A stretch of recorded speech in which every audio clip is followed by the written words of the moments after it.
Assalamualaikum warahmatullahi wabarakatuh. Saya Nurul Marifa, saya dari Universitas Aisyah Yogyakarta. Di sini saya akan melakukan praktik non-klinis, di mana praktik klinis ini saya akan melakukan pemeriksaan yaitu pengambilan sampel air sumur. Nah, untuk pengambilan air sumur ini saya membutuhkan bahan-bahan dan alat yang akan saya gunakan. Di mana untuk alat dan bahan yang saya gunakan ialah tali rafia, di mana berfungsi untuk memudahkan pengambilan sampel air sumur, yaitu sebagai tali untuk mengikat botol sampel. Yang kedua, botol, di mana untuk wadah sampel air sumur. Yang ketiga, korek api. Selanjutnya, lilin sebagai pengganti spiritus atau bunsen.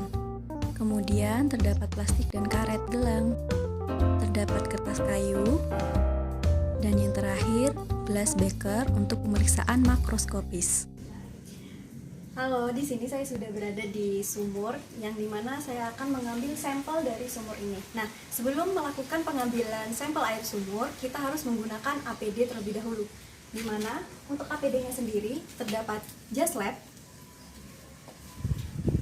handscoon, dan juga ada masker. Kita menggunakan jas lab terlebih dahulu.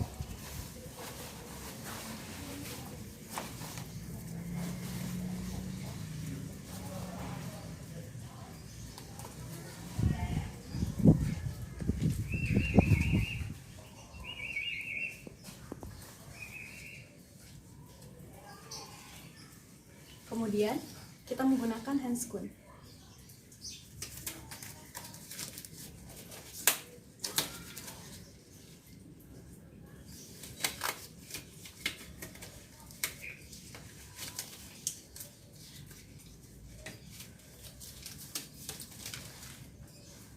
Dan yang terakhir, masker.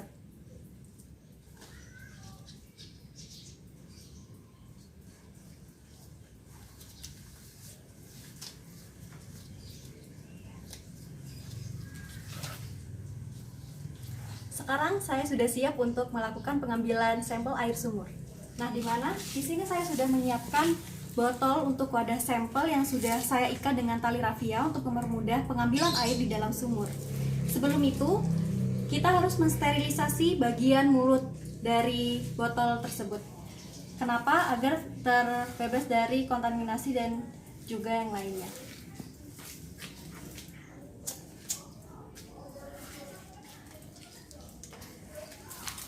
Kita sterilisasi di bagian mulut botol.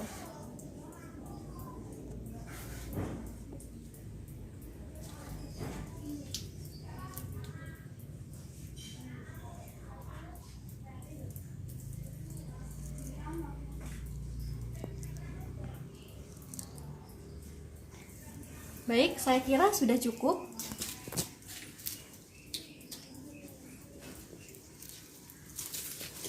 Baru kita melakukan pengambilan sampel air sumur.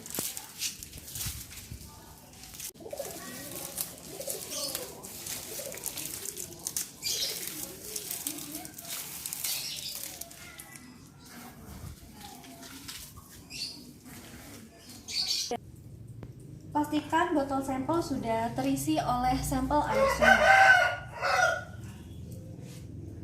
Jika sudah terisi, kita angkat perlahan. Jangan sampai menyentuh dinding sumur.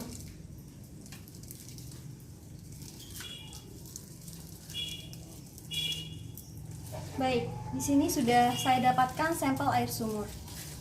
Kemudian kita buang sampel air sumur ini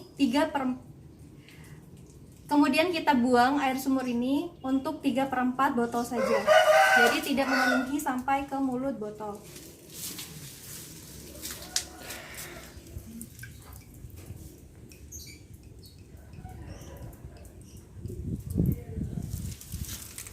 Di sini sudah terlihat 3/4 botol sudah terisi oleh sampel air sumur. Kemudian sebelum kita tutup, kita sterilisasi kembali.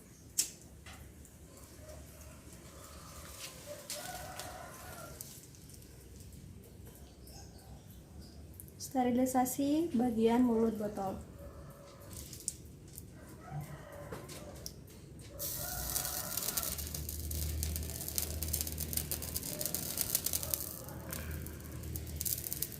Saya kira sudah cukup. Setelah disterilisasi, kita tutup botol.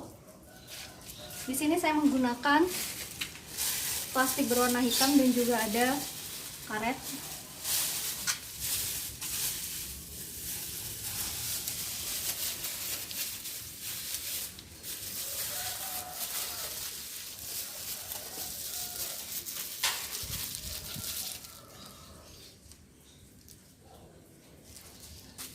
Pastikan air tidak sampai tumpah.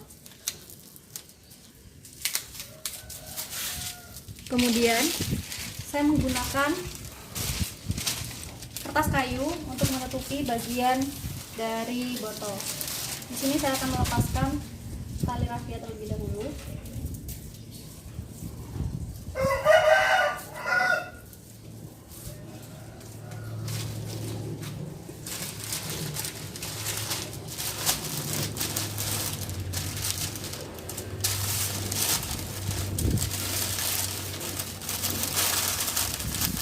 Fungsi dari kertas kayu ini yaitu dimana melindungi botol sampel untuk menjaga pH yang ada di dalam sampel air sumur. Kita rekatkan kembali dengan menggunakan karet.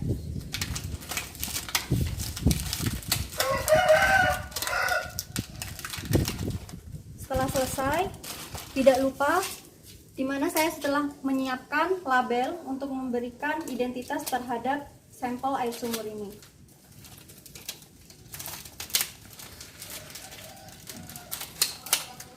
Dimana untuk label ini terdapat nama sampel air sumur, kemudian saya mengambilnya di Desa Nogotirto, kemudian dengan tanggal, bulan, dan juga tahun. Dimana tanggal sekarang tanggal 8 bulan 4 dan tahun 2021. Ini merupakan sampel air sumur yang telah saya ambil secara langsung di dalam sumur. Baik, di sini saya sudah ada untuk sampel air sumur dan kemudian di sini terdapat air yang biasa kita beli di Indomaret, supermarket ataupun yang lainnya. Ini mana saya menggunakan botol pribadi karena tidak menyebut merek seperti itu. Baik, di sini saya akan membuka sampel ini terlebih dahulu. Di sini saya akan melakukan pemeriksaan secara makroskopis yang bisa dilihat dengan mata telanjang, itu dimana untuk melihat perbedaan warna dari air yang sudah benar-benar disuling dan juga diberi pengawet dan juga pastinya bebas dari mikroorganisme yang merugikan seperti itu.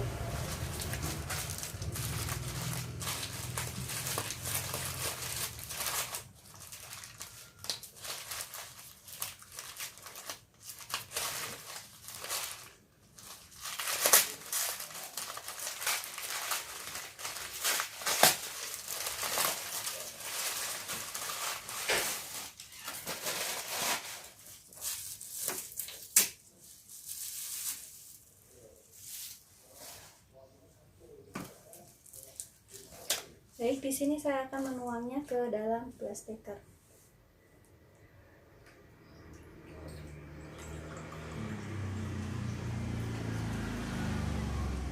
Ini untuk sampel dari air sumur yang setelah saya ambil.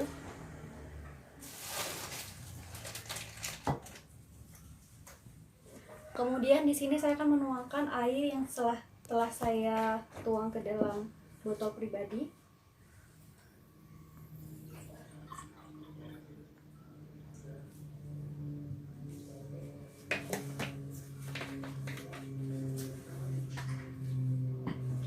Dan di sini merupakan dua sampel air yang berbeda, di mana yang di sini merupakan sampel air sumur yang telah saya ambil dari Desa Nogotirto, dan kemudian di sini merupakan air yang saya beli dari supermarket seperti itu. Untuk pemeriksaan makroskopisnya, yaitu di mana kita melihat dari warnanya.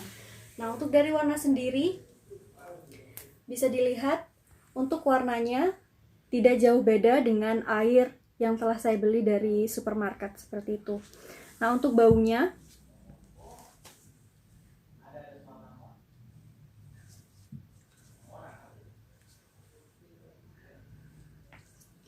Untuk baunya terdapat perbedaan di mana di sini karena air sumur yang memang tadi berada dari sumur yang penuh dengan lumut dan kurang dari perawatan seperti itu, jadi untuk aromanya lebih menyengat air sumur daripada air yang saya beli dari supermarket seperti itu. Nah, untuk kekeruhannya karena tadi airnya sama jernihnya, jadi kita tidak bisa membedakan bagaimana untuk komponen ataupun mikroorganisme yang berada di dalam air sumur tersebut, karena harus dilakukan pemeriksaan mikroskopis, yaitu melihat menggunakan mikroskop ataupun kadar air di dalam air sumur yang saya telah ambil seperti itu. Nah, untuk pemeriksaan makroskopis mungkin cukup sekian. Terima kasih atas tontonannya, dan semoga untuk video ini bermanfaat bagi rekan-rekan sekalian. Kurang lebihnya saya mohon maaf. Wassalamualaikum warahmatullahi wabarakatuh.